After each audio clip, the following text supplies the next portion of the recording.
Today's episode is just a field study, and we're going to be talking about the grand old Blenkinsopp Colliery that's situated just outside of Haltwhistle in Northumberland.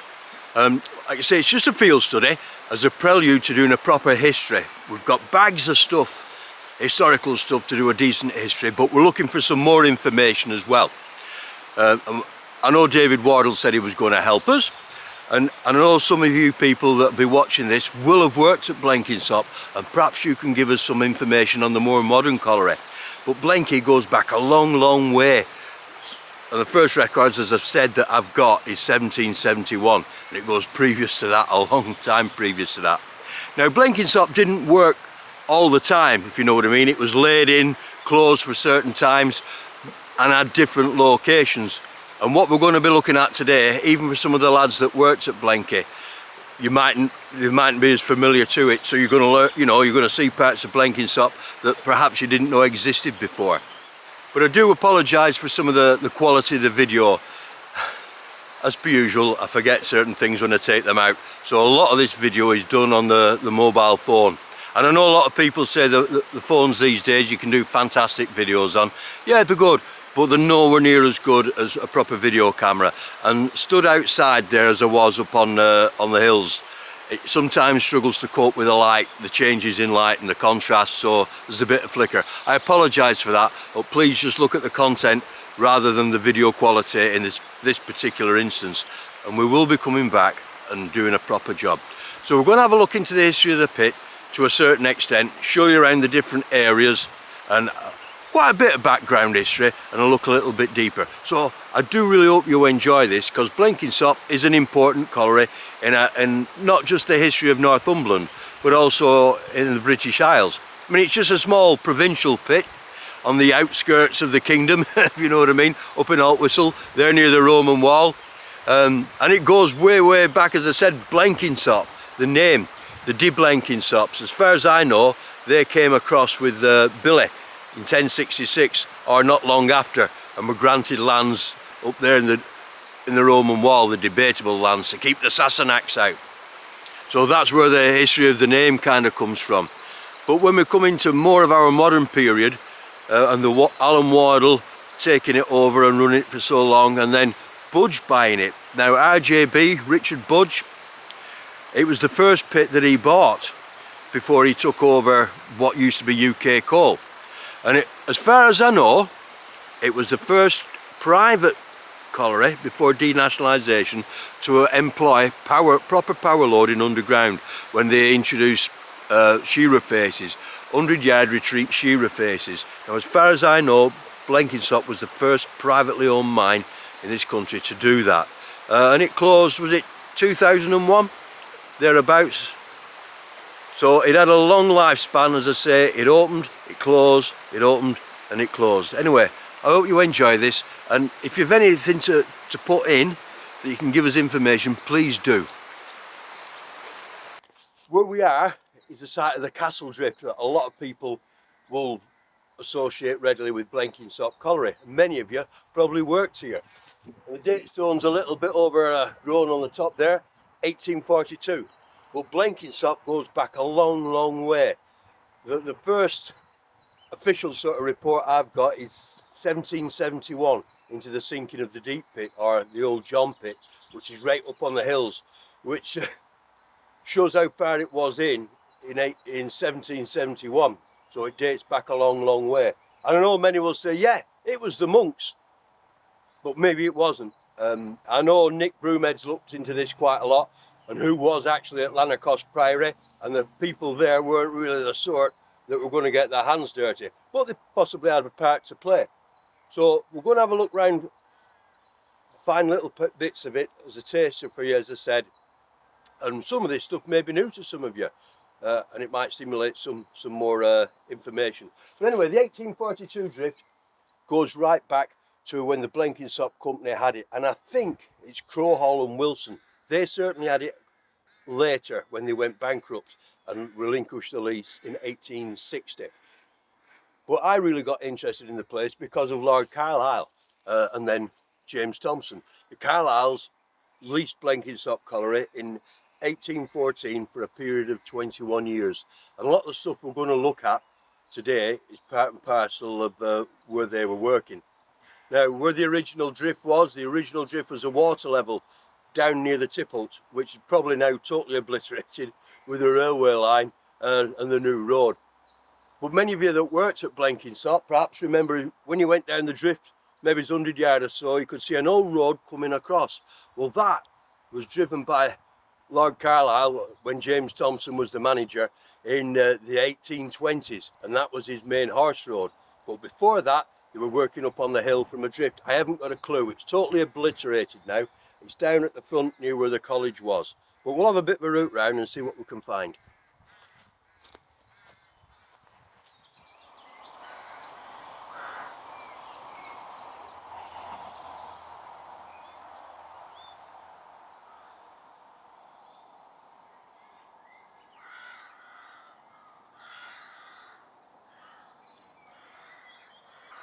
And according to the old plans, Thompson's Drift, his horse drift, was down by the main road. But I've never been able to find it yet. Never mind. It doesn't mean it doesn't exist, does it?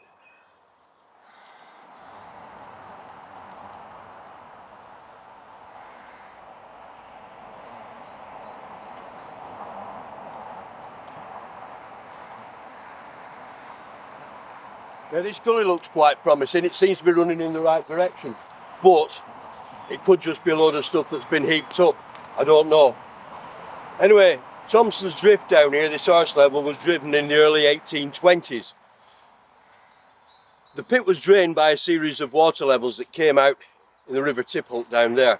And by the 1820s, they were running out of coal. Now, the great John Wardle came to do a survey on the pit for the Blenkinsopp Coulsons, because this land and these mineral rights belonged to the Blenkinsopp Coulsons then.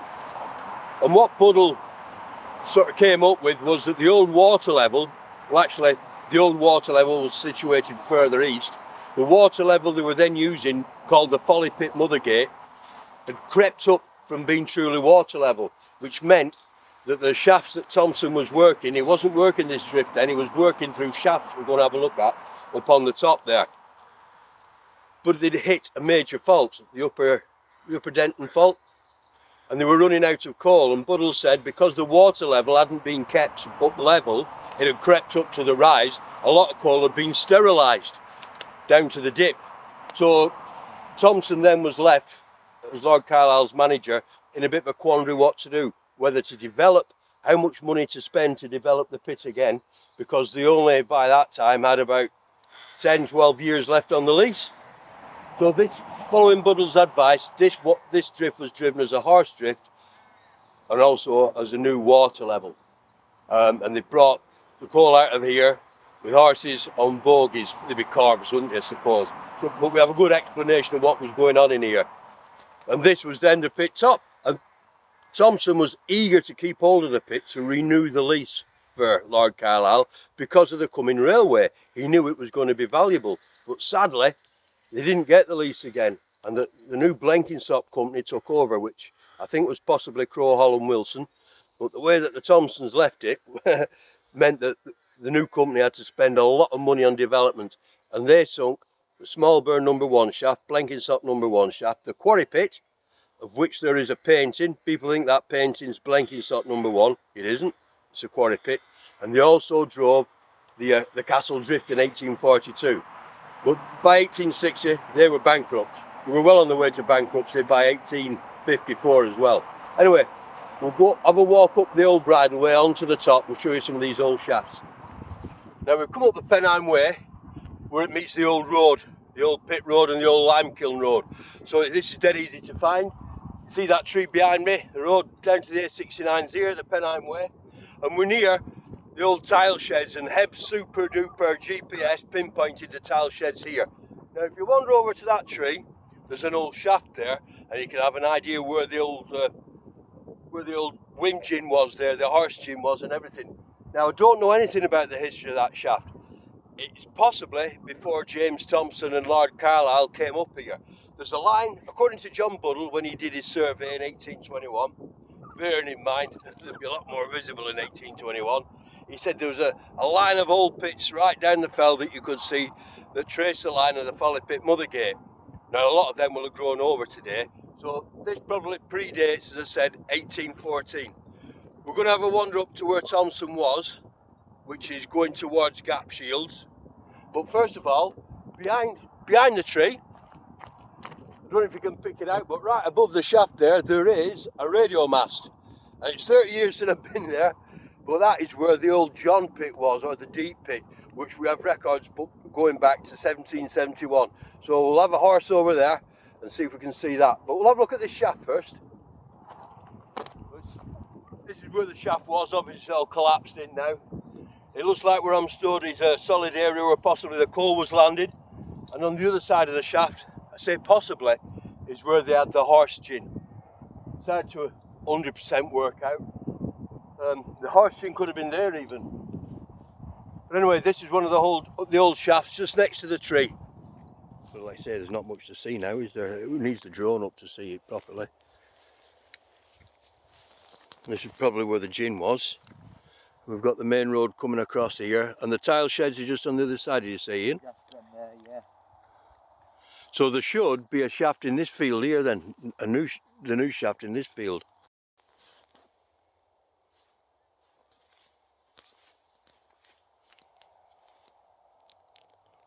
So the tree's the location point, and it looks like there's been a bit of a track up there.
Yeah, I mean, I've got my GPS on, and it's actually putting the dot on the Here. old maps. And For the tile sheds here.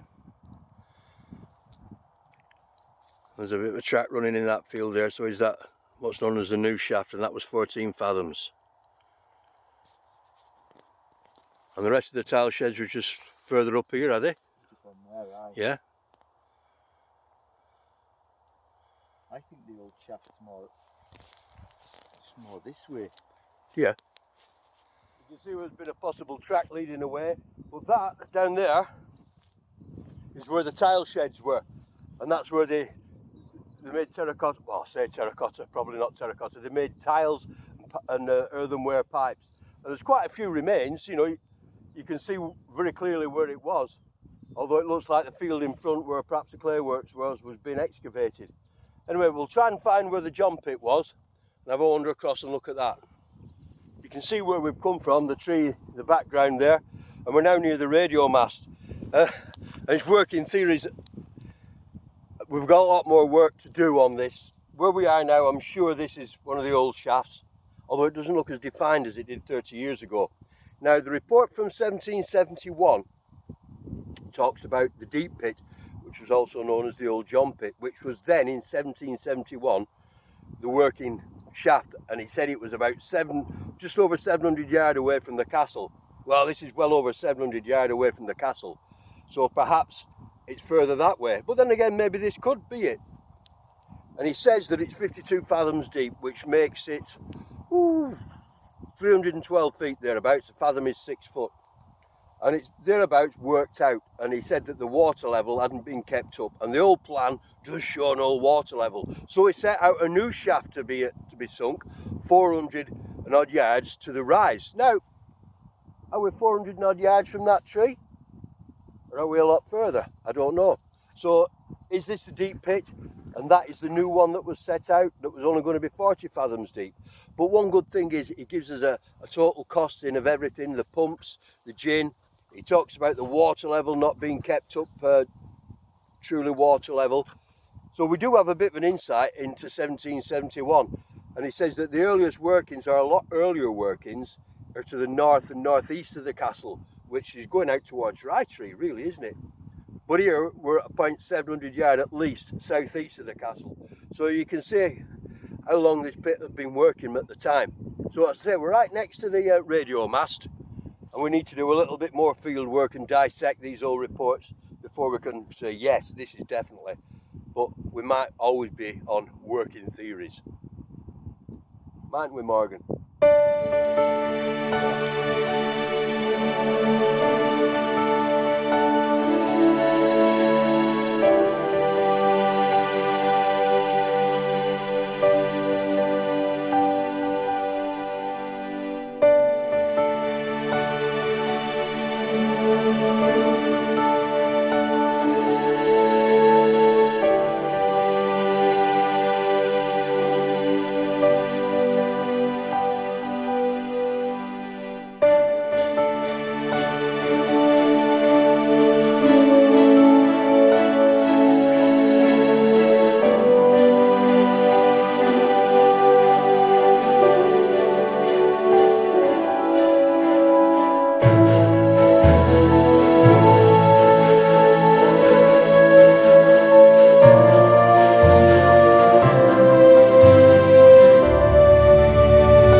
Not wanting to make too many sweeping statements up here.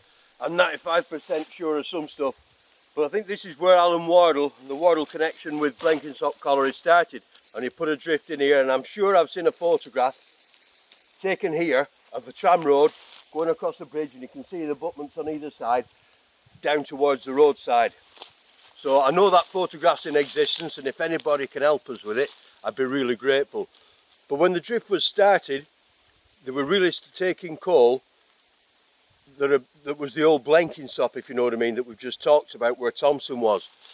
But fast forwarding quite a few years to the 1930s, the Naworth collieries, they came in and they put a drift in near the old Blenkinsopp to work pillars and a bit of virgin coal near the crop edge that Thompson had left in the 1830s, well, in the 1820s up there, when he hit the Upper Denton Fault. And that drift got known as Gap Shields Drift near Todd Holes, and it was actually nationalised by the Coal Board. And it didn't work very long with the Coal Board to the early 1950s. But when the Wardles, I think Alan Wardle started this drift here, he was then taking coal that Gap Shields Drift had left. And from here, I think it progressed then down to Reopen Castle and Rytree. I'm sure David will tell us far more about it. You can see where the drift was at the top here of the clough, and this is where the bridge was.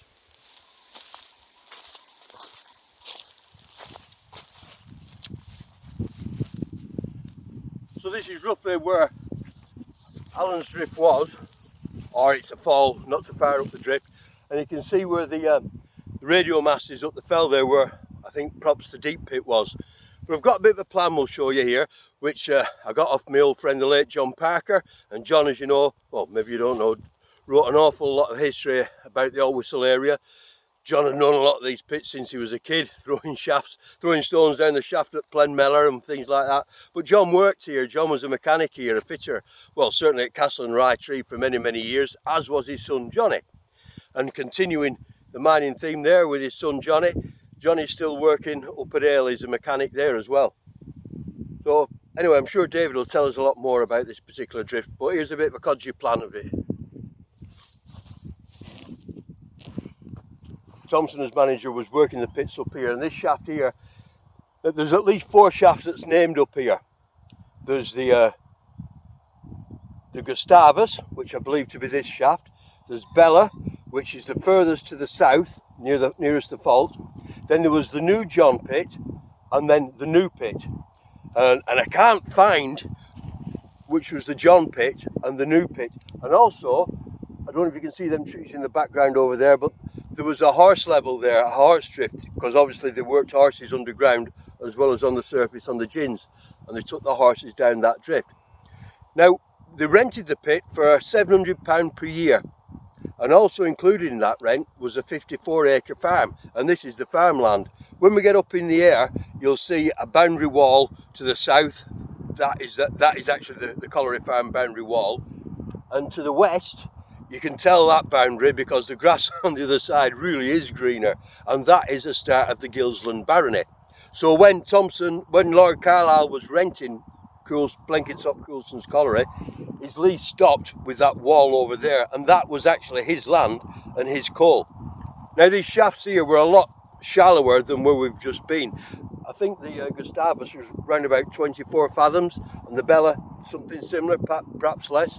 So anyway, we'll get up in the air and I'll show you the basic area. Like I said, we've got a lot more work to do here, researching, so we can maybe be a bit more hard and fast with our facts, but nevertheless have a walk up and see what remains here. Where I'm stood now is where the gin would have been for the Gustavus pit, and you can imagine the activity that was going on up here in the 1820s, from 1814 up to 1820 odd, you know. It must have been marvellous to see. There's quarries as well, you know, and lime kilns, tile sheds up here, and then of course we're going to go across to Gap Shields Fan. So there's a lot of industrial archaeology up here that perhaps you mightn't have noticed before as you've been walking up. Well, as you can tell, we've done this video. I've taken this video over 2 different takes. The day that me and Heb went up over on the Easter Friday, and also another time. So this is just a little bit of a time out, because we're walking around the fields and we're looking at different shafts. And now many can think, well, the pit is there. And the pit is in a specific location. Oh yeah, such and such a pit was at the bottom of Union Street. And in a way, that's right. But the pit is underground. The pit is everywhere. It's not just in that one specific location. And I thought it'd be good to look at some plans of Blenkinsopp so you can actually see what we're really looking at underground. Put it this way. In a previous video I did about training days, I talked about when I used to go across the Apton Valley and meet my dad coming up off the back shift sometime during the school holidays. And you'd be at the top of the drift there waiting for the train to come up the pit, and the train would come up and all these blokes would dive off. But you thought, yeah, where does that train come from? Or the paddy as you call it in some place. What world has my dad just come out of with all these other guys? What is it like down there? Remember the old Shakin' Stevens song, The Green Door? What's that behind the green door? There's an old piano playing it hot behind the green door. Well, a mate of mine, his dad was an overman at Bolden Colliery, and every morning on his way to school he used to walk through the pit yard to get to school, and he said that they used to walk past the upcast airlock. And he used to wonder what was the other side of that door, the other side of that airlock. Hey, being the coal board, it could have actually been a green door. I'll have to ask him. And then he actually got a start at the pit, and that morning he went through the airlock to see this whole new world. And that's what it was like when we first went down the pit. We saw the actual pit, not just those buildings at the top.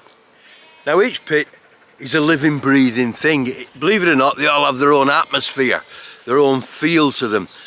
Some are wet, some are dry, some smell different. The characters that are in it, they've got their own different names to the roadways. So let's have a look at some old plans, and I've got a couple of old plans to have a look at and give you a bit of an idea what Blenkinsopp looked like underground. Right, so what we've got here. Castle, Blenkinsopp, 1840s and 1820s. Now I love colliery plans. I could sit and look at plans, well, not all day, you know what I mean, but I do, I love them. And every time you look at them, you find something new. So what we're doing outside with them? Well, as anybody that really is into plans knows, some of them are really massive. And there's actually, and the works of art, some of them, they're not on paper, these are obviously photocopies. Usually they're on like, well, they're made out of on a cotton back, really, Hessian back. Beautiful colour, most of them, and some really intricate artwork. Some of them really are works of art, and they're big, well, depending on the size of the pit. But you can get them out and put them all over the living room floor. and then the dog or the cat comes howling in the room right across the plans, and all of a sudden you've got footprints. So here we are outside. So what we got? Well, so far they're all upside down to you. Well, this is Blenkinsopp in 1820 when we're looking at these shafts, the Bella shaft and everything. And underneath we've got, now that's around about 1840s, the 1840s, just of the Castle Drift. And this one, beautiful plan, the Blenkinsopp Colliery 1860 when Crowhall and Wilson finished looking at, and we've got another one here of the Byron. So I'll set the camera up better so we can get a better view and I can show you what's what. So we'll have a look at this fantastic plan from the 1860s when the Blenkinsopp Colliery Company gave over. And I know I've said they've gone bankrupt, but that's possibly not the case. They were certainly in financial difficulties. Let's bring it into view. This is the Castle Drift, and we're going back to Thompson's old workings. This drift comes to daylight here. Obviously this infrastructure is from the modern Castle Drift, the coke ovens and everything like that. If we just zoom out,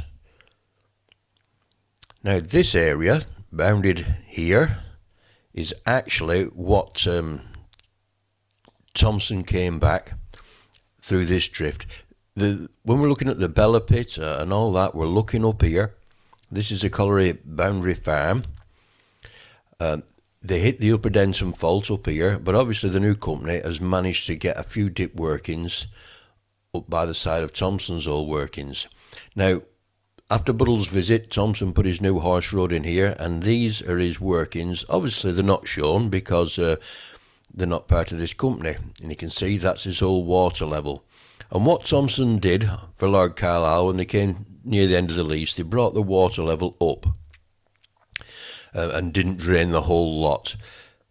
So when the new company came, they had to start afresh. So they started, it looks like, by sinking the Smallburn number 1 shaft and the quarry pit. And as you see, the dip is this way, as those that worked at the castle will know. So like the quarry pit is sunk to this level, which meant that all this coal to the rise between there and Thompson's Blenkinsopp workings was then dewatered. The Smallburn shaft obviously is sunk even further to the dip, which opens all this area to be dewatered. And below this point they've obviously used pumps, and the Castle Drifters work this by the means of pumps. And you can see they've worked an awful lot of coal in those 21 years. Well, we're going from 1835 to 1860. Well, going on for 25 years then. Quite a long time. And some interesting features we can see up here, because this is obviously going up to the rise, and they've used wheels or some form of mechanical haulage. Are they horse driven? And if you look, they're up here quite early, 1841. So they've worked this rise coal that Thompson left pretty early before they've worked all this deep coal to the dip. And you can see that's interesting, isn't it? Another wheel there and dotted line going down. Obviously showing, well, what is it showing? Is that their haulage road? It could possibly be, couldn't it? Crank pump. It goes straight back to the quarry pit there, doesn't it? So you can learn an awful lot of these plans. And if we look at the furnace pit there, that comes up in the caravan park, or I should say the mobile home park, the park homes. And that furnace pit goes back, or it predates Thompson by a long, long way. I think it's part of the old original Blenkinsopp Colliery. So that's part of having a look at some of the plans. There's other things that have been written on. J.M. Clark has taken over this plan, or had use of this plan. Clark's obviously, they're land agents in the Haltwhistle area, but they were very much invested in the coal industry. They became part of the open Thirlwall Colliery in about 1899. They also formed the Colmwood Coal Company after Crowell and Wilson packed in Cornwood. They then became, or as a subsidiary company, they were also the Naworth Coal Company as well. So Clark's were involved in an awful lot in the area, but I don't know what their involvement was possibly in the Blenkinsopp Colliery, or whether they were looking at it as a further investment. I don't know. Anyway, back to the field.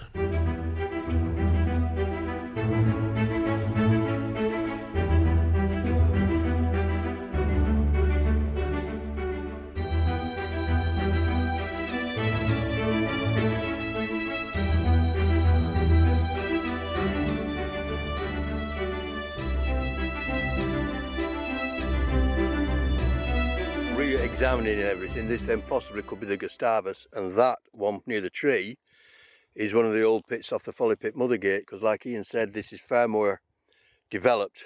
There's a lot more, it's bigger, there's more infrastructure, and if Lord Carlisle was working it, it would be on a bigger scale. And it looks like the Bella pit, we'll have a wander across, is over there. So between the two we should have the John somewhere near the lime kiln. It gets confusing. Like I say, we're getting mixed up with them all a bit, but this is possibly the Bella one. Definitely defined track straight down to the lime kiln. I think Jasper Carrot would love these, wouldn't he? And digging up a fair bit of coal with moles. But this is the one nearest the fault.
So we're at the top of the pit road and we've got these buildings in here, so this is definitely where Naworth Collieries came, and then the coal board buildings as well.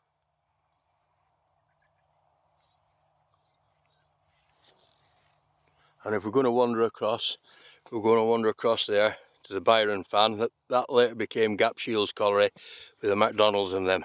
That's the next port of call, but this was the old NCB pit road.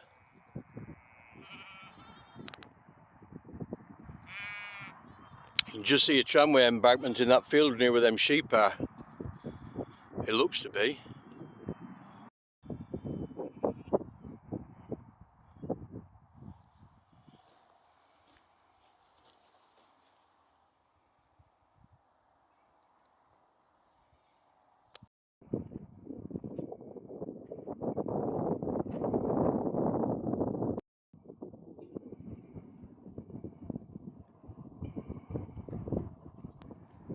See the hole in the roof?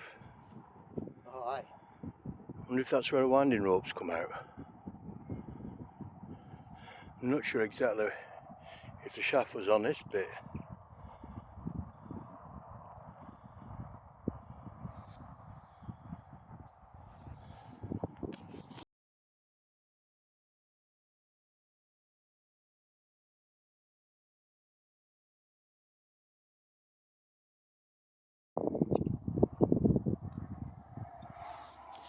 So that was possibly the fan house.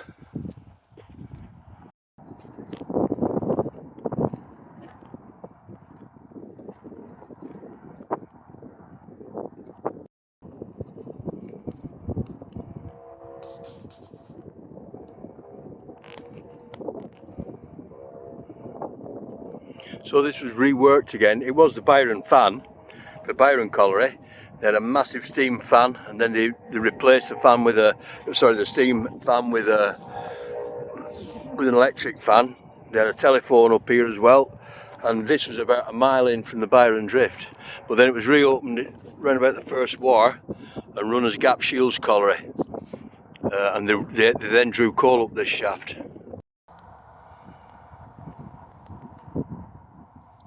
A house on the hill, eh? What's the story behind that? Well, following Lord Carlisle's loss of the Blenkinsopp lease in 1835, Thompson was very concerned because he didn't want to lose the trade in the area, and the railway was coming, and also he didn't want to lose his best hewers to the new company. So what he did for Lord Carlisle, they started the Thirlwall Colliery, or Baron House as it was then known, above Thirlwall Castle, going up to on the other side, going up towards the Roman wall. Well, the other side of the Roman wall actually, and that was in the Thirlwall seam, which is below this Little Limestone seam here.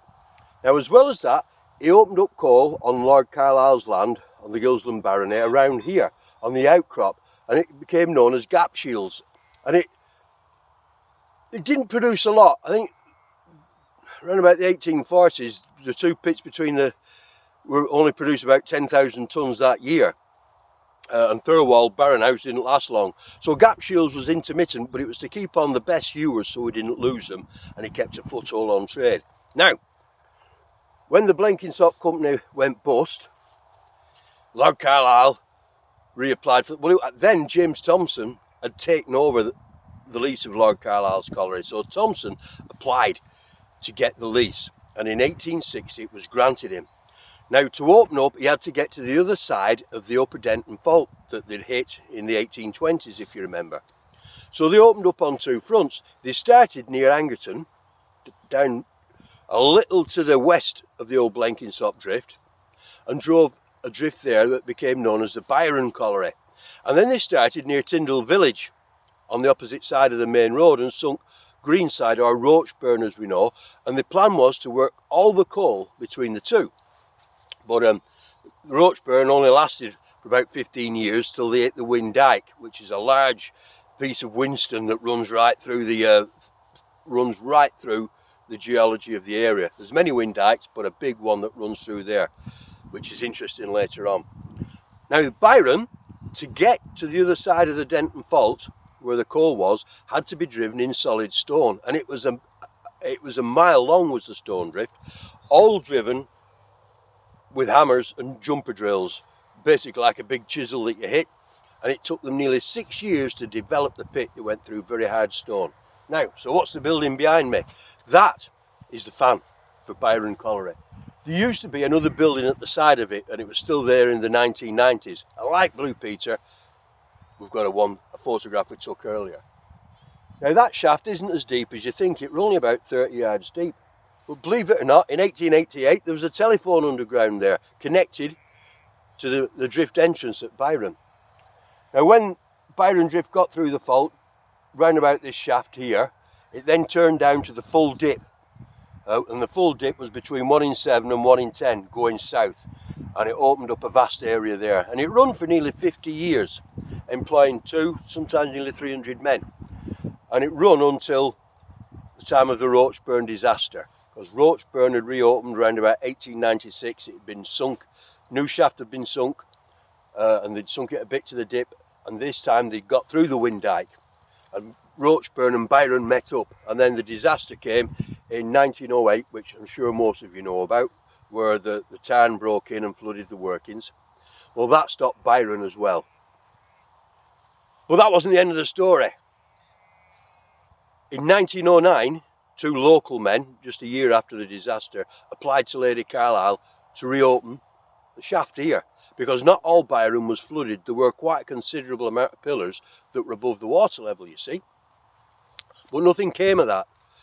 Now, in 1914, a man called MacDonald, who had been the manager at the then newly opened Thirlwall, because another company had another go at the old Baron House in a new place, he had been manager there, being Mr. MacDonald, and he applied with his company, the Gap Shields Coal Company or Colliery Company, to reopen this, and they did. It became known as Gap Shields Colliery, and they worked that shaft, and that became the winding house, and there is a hole in the roof, and I wonder if that's where the winding rope was. The shaft was between the two buildings, but there's another hole in the roof on the other side. Well, there wasn't a rope going up the other side, and they connected to a stage by the side of the A69 that you can still see. For a start, it was horse and cart haulage away down to the railway, but that wasn't very good, so they constructed a tramway, and the pit worked on until the mid-1920s, and round about 1920 they abandoned this site and they went down and reopened the Byron Drift and worked the rest of the pillars out the Byron Drift. And at the finish, the manager here was called Dodd, and Dodd then went further and worked more pillars down by Byron and part of the old Castle Drift, some of Thompson's old pillars down there. So we'll go into that later when we explain the history of the pit proper. But it's wonderful that this is still here. Sad that it's not a decent day like it was when me and Heb were here. But just one more thing, Naworth Collieries, as well as when they reopened that Gap Shields Drift there, now Todd Holes, they also opened a drift the other side of these trees, the other side of the building there, called Ray Garth. But that didn't last long. Again, they were going into the crop edge and the old workings of the old Gap Shields. So anyway, that's a brief sort of field study of this area, and we're going to put together a proper video, but you can appreciate that it's not going to be a quick and easy job. There's an awful lot to go into this work. So anyway, we're going to put the drone up and show you. You'll see where this building is, and behind there's another shaft you'll be able to see, and that's a ladder shaft, and that wasn't very deep, obviously. That's ladders, and they were using that as an upcast shaft at some point. Anyway, I hope you enjoy the drone footage, and thanks for watching this particular video.